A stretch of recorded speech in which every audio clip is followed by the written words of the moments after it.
La Corte debe hacer lo que debe.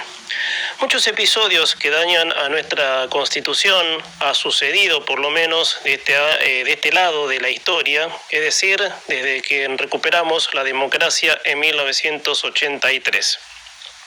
Aunque el abuso del poder siempre fue el sello del peronismo o de algún otro, siempre este país fue vulnerable a ese entendimiento, pese a que con todo eso la Constitución sigue estando vigente.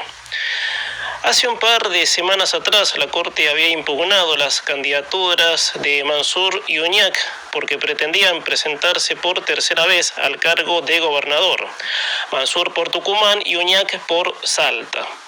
Esta vez quienes piden que se impugne la ley que habilita a intendentes a tener 3 mandatos seguidos son los del partido País, partido que en su momento fue muy conocido por aquella alianza de Sergio Massa con Margarita Stolbizer.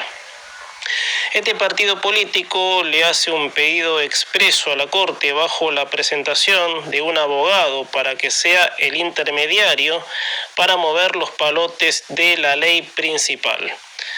El abogado es Andrés Gil Domínguez, abogado constitucionalista, quien presentó una demanda contra esa ley que permite 3 cargos seguidos a intendentes bonaerenses. La presentación por parte del patrocinante pide como medida cautelar que se suspendan las elecciones primarias.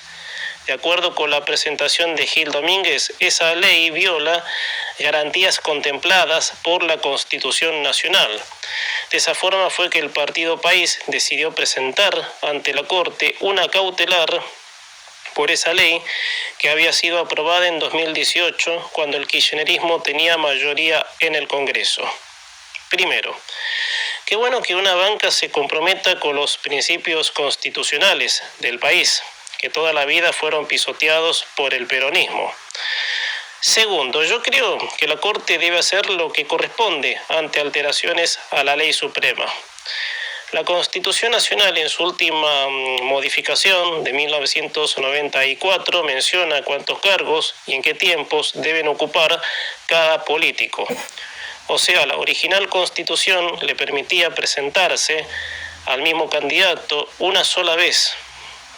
No es que era presidente y se podía volver a presentar. Además, los cargos presidenciales duraban 6 años.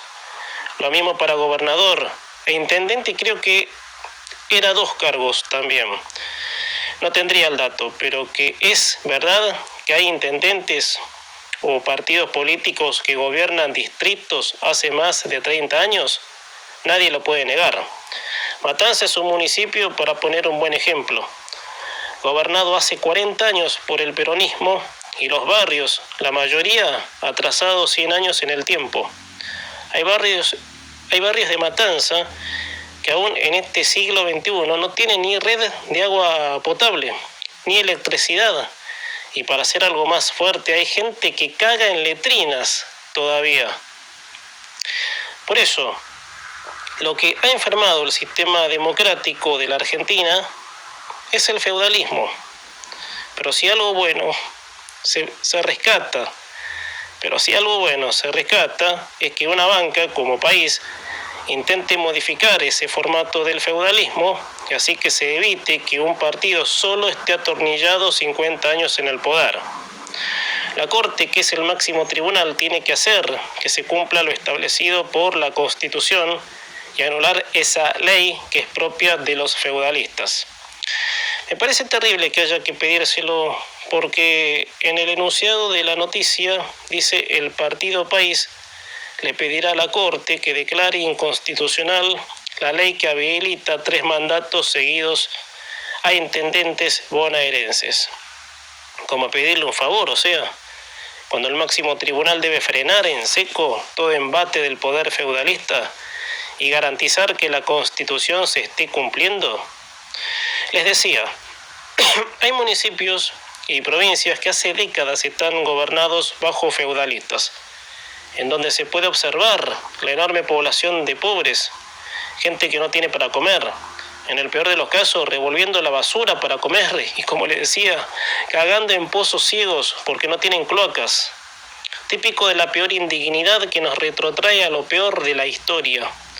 cuando gran parte de los países del mundo lo gobernaban las monarquías absolutas, y si bien en esas remotas épocas había esclavitud, pero viniendo más para adelante en el tiempo y con esos tales países, teniendo el mismo sistema político, han sido países que estaban en lo más profundo de la pobreza y la miseria, y todos esos países eran gobernados por feudales eternos en el poder.